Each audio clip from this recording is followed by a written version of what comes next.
The narcissist didn't have to become the person they became. At some point, they made a choice to walk a path. And I think if you understand who the narcissist could have and should have been if they didn't choose the path of the disorder, I think if you can figure out who that person is or should have been, you get some answers on where you should be going in your recovery, why what happened, and who you should have been if you don't know already. I've spoken at length about the abuse that went on in my house, at the hands of both of my parents. And as bad as it was, I still was able to figure out who both of my parents were supposed to be. Start with my father. Now, my father's the oldest of 5 children. His side of the family, everything's a competition.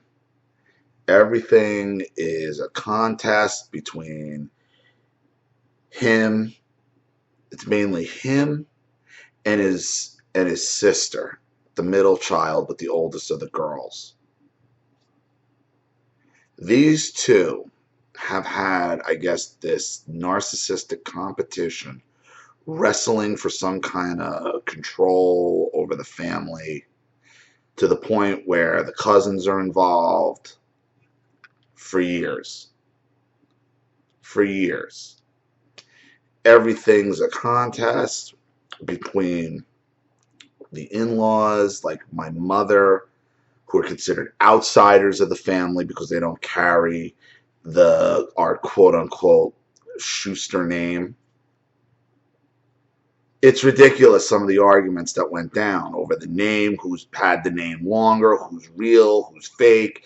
This is the type of petty nonsense that's important in my family politic on my father's side of the family.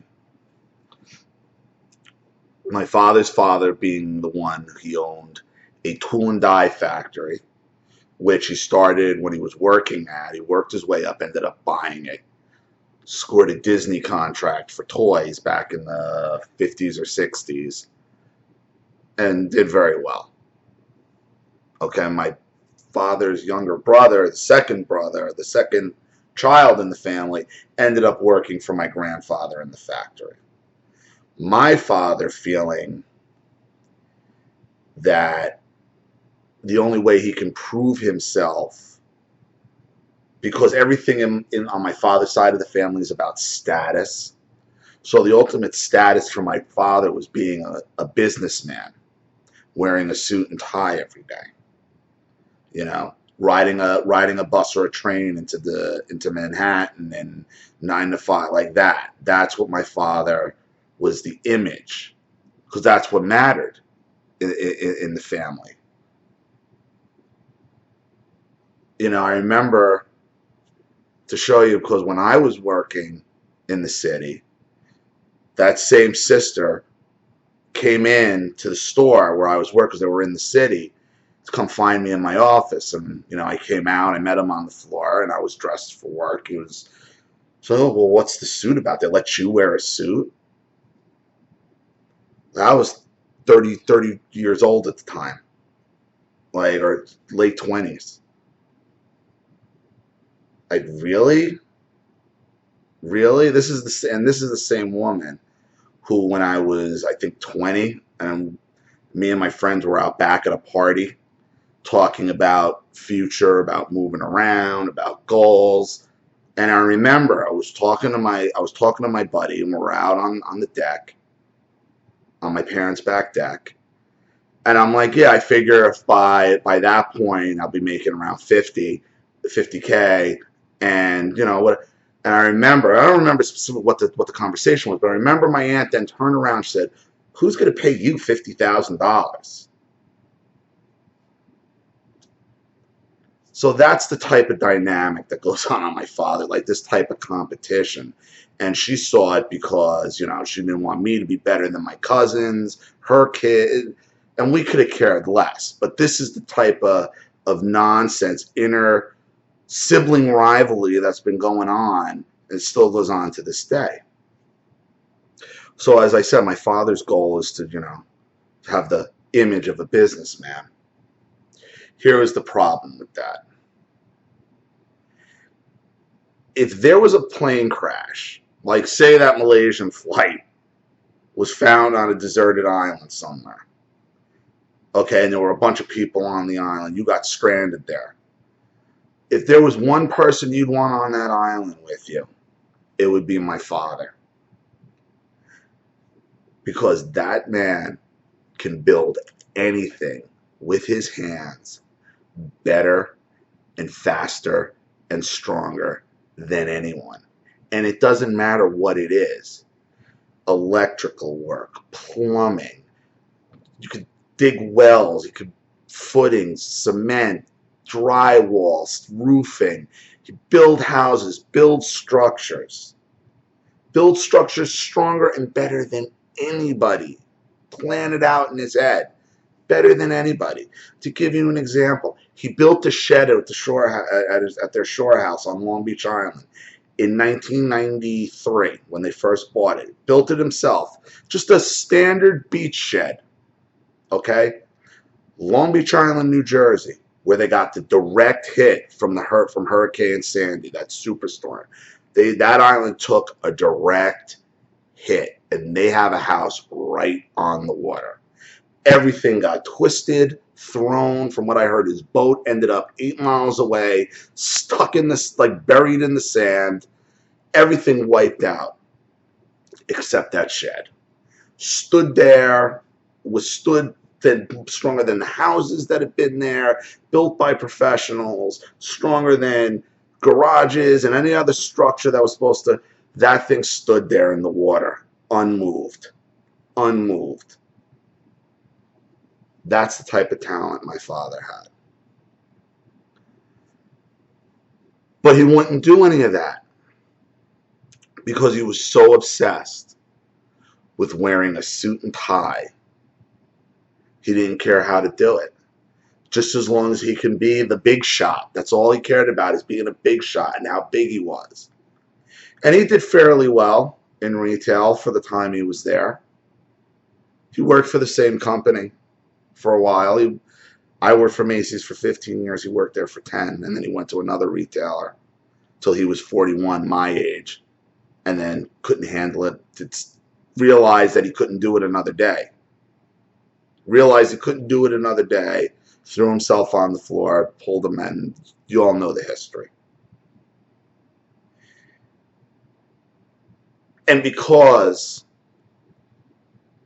he was so concerned, he was more concerned about the image of success, he missed out on literally building an empire. Yeah, he has success. He had some. They did well. Not nearly what he could have done. And he knows it. He could have gone in alone. Him and his brother could have gone in, and they could have literally had a construction empire, because the two of them can build things like you have never seen, stronger, better, faster than anybody. And he never took a shot. And because he was more concerned about the image, he denied himself he denied his own talents to himself. He denied the world and the community around of what he could have contributed, what he could have built for future generations, something that would have been left standing for everybody to see, legacy. No, his legacy ended up walking in a retail store with all that talent. And he knew it. And to make matters worse, he even suggested his oldest son follow the same path, knowing how miserable an existence it really was. What a shame. What a shame. And I've spoken to about my mother too at length, and I know I've said my mother's not very intelligent. And to be honest and to be fair, that's not the most fair statement to make about my mother. Because she's not a dumb woman. She doesn't lack intelligence. The problem with my mother is she was so abused from her childhood is that she can only focus on one thing at a time intensely. And that's it. She only has the ability to and her brain will shut down on other whatever she's focused on, and she won't hear it, and it seems like that she's not adherent, and she just can't do it. But it's not because of a lack of intelligence. It's because her brain is screwed up because of how much abuse she had. But what my mother was very good at, like her father, because her father was a scientist, and her father was a brilliant scientist and a brilliant guy. My mother was born, and I might have mentioned this before, my mother was born in Tennessee in the 40s because my grandfather was working for the federal government, working on the atomic bombs. My grandfather actually worked on those atomic bombs, and the facility was in Tennessee. So that's the level of intelligence that does exist. And I'm the spinning image of my grandfather, and I have the same aptitudes as he does, art, science, chemistry. I didn't know that until fairly late in life because it was never pushed that way. I was never shown that direction in school. But my mother is very artistic. And one of her complaints was that they wouldn't let her go to art school. They would only let her go to secretary school. She didn't want to be a secretary, so they didn't send her to any school, which sounds like something my grandmother would have done. And I never met my grandfather. He died when I was 11 months. But apparently he had his issues too. But when I was, I'd say, 9, 10 years old, my mother took a class in making stained glass art. The stained glass like you see in church windows and lamps and chandeliers, all that type of stuff. And I can tell you, my mother picked up on this art so quickly, and it's like she had found her niche, and she was good. She was building these giant panels and giant lamps and chandeliers. Her artwork, she was able to trade her artwork to have all the floors in their house, all the oak wood floors in the house completely stripped, refit, and these things were beat to shit. It was like a $20,000 job that she got just by making, I think, a lamp. One lamp. Did the whole house spiral staircase for a lamp. She was making some really good art, and people wanted it. She was making door frames and full windows, and the stuff was absolutely gorgeous. She was making Christmas ornaments out of stained glass. All the glass, hand cut, hand soldered, sanded, put together. The stuff was intricately handmade. Stuff like I've looked on the internet. She could be selling if she was still doing what she was doing then. She should make a fortune. She would make a fortune. Because then your stuff would get trademarked now, and then it could be mass produced. And my mother, I'll never say it was normal in the house, but I respected my mother for it. I respected her for it because she made it. She did it. And my father would always call her stupid, and this was something she was doing. And, for all my father's insults, every time something really needed to be done, my mother would be the one to get it done. Okay, my father is just a big pussy. Oh, that could be part of the problem too. Maybe my mother had to be the woman and the man of the house. But my father would then started breaking her balls about the art, and she had a studio set up in the basement. And then one day, after I'd say 2.5 years, she just stopped and never looked at it again. And nobody could ever get an answer why she stopped or why she never did it again. Just walked away from it to go work some shitty government job, to work a bunch of nonsense jobs until she got a shitty government job. I mean, this woman had real talent, was selling her stuff, was getting a name about her around the area for her work.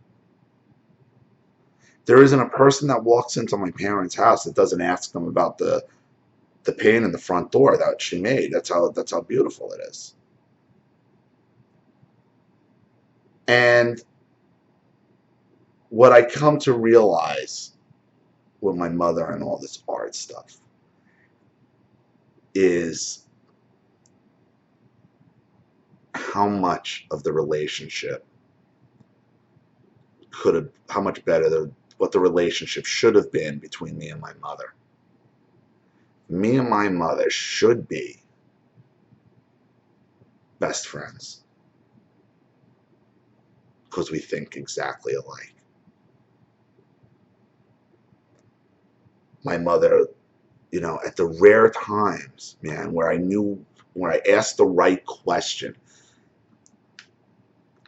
how I said earlier, if my mother doesn't care, she don't care. But if you hit something that she cares about inside, like something that her core, like art or music, like if there was a weird song that would come on the radio, I remember there was this we were driving in the car. I know I'm going to get a little bit off, but I'll tell you, we were driving in the car, and Bob Dylan came on the radio.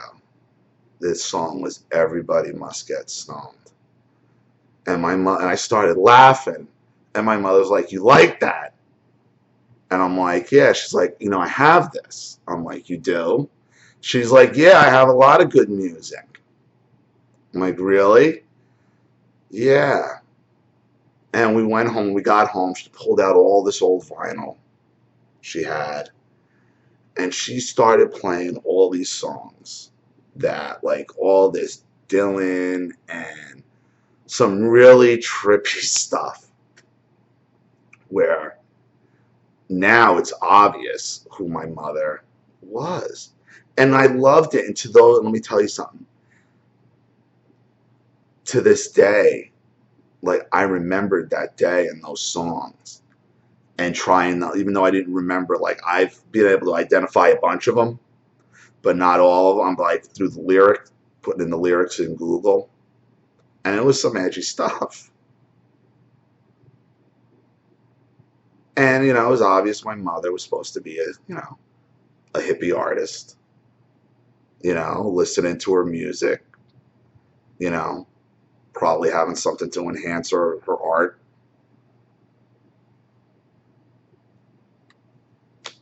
And being a free spirit. That's who my mother was supposed to be. If somebody would have nurtured her, if somebody didn't abuse her. If a lot of people didn't abuse her. Never said, as fucked up as my mother is, I never said she wasn't ever abused. She obviously was, because I've seen the effects of my grandmother firsthand, and I've heard stories about my grandfather. And as nice as it all sounds of who my mother was supposed to be and what our relationship was supposed to be, and should have been creating stuff together, me and my mom, she couldn't get past those demons. And that's why I can't forgive it for either one of them. Because as messed up as my father's family is, and as messed up as my mother's family is, once again, they got to a point where they were adults and they had to make a choice. They had to make a choice to be the way they were. We are all researching this topic, talking about this topic, because we want it to stop. They didn't. They didn't. And most of your abusers to this day still don't admit to anything. Still don't admit to anything. You know, I heard somebody I follow, she follows me. I heard the girl ask her mom what the mother was like giving an apology. It's like, well, what are you apologizing for? I'm sorry I loved you too much. Still on her. Oh, I'm sorry. I'm sorry you're so fucked up that I'm not strong enough to deal with how fucked up you are. That's the best you're going to get. And that's a choice. That isn't a disease. That isn't a disorder. That isn't narcissism or borderline or histrionic or whatever personality disorder in the family. That is a choice. I'm sorry, because that woman is still trying to be a manipulative bitch to her daughter, regardless of whatever her daughter's problems were in the past. Okay? But what the narcissist likes to do is focus on the problems that the victim had. Instead of, well, maybe the problems were the root cause. What was the root cause was back again. What was the root cause? That's right, you. And I bet that person would be able to figure out who her mother was supposed to be. So knowing who my parents were supposed to be and knowing, well, if I formed a relationship with those people, I got a pretty good idea. I got a pretty good idea of where to go forward from here. Because it is all forward from here. You know, every time, the most devastating thing about when you have one of these incidents with the abuser, with your narcissist, is that you feel like it's all is lost, and you're like, of course they were doing this again. Of course, I'm an idiot. Of course, and then that feeling of humiliation, of lost time. Have a goal, understand who you are, who you're supposed to be, and you won't suffer those setbacks. And if you do, I think they'll be lessened. Try to figure out who your abuser was supposed to be, and you might get a little bit different perspective. Don't forgive them because of it. Don't excuse them because of it, because they still make the choice of which path they want to walk down. Okay? You made the choice. Sorry for your past. Doesn't entitle you to fuck up mine. Have that understanding, though, because that'll help you. And let me know what you think. Thanks again for all the comments. They've been great. The activity's really been picking up. I try to answer as much as I possibly can. Again, link to my Facebook is always in the description box, so friend could be feel free to friend request.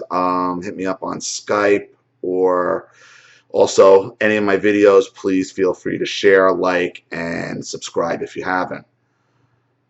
Thanks again for watching. I know it's another bit of a long one, but thank you for watching. Let me know what you think about the topic, and I'll talk to you again real soon. Olliemathews, thanks again. Bye.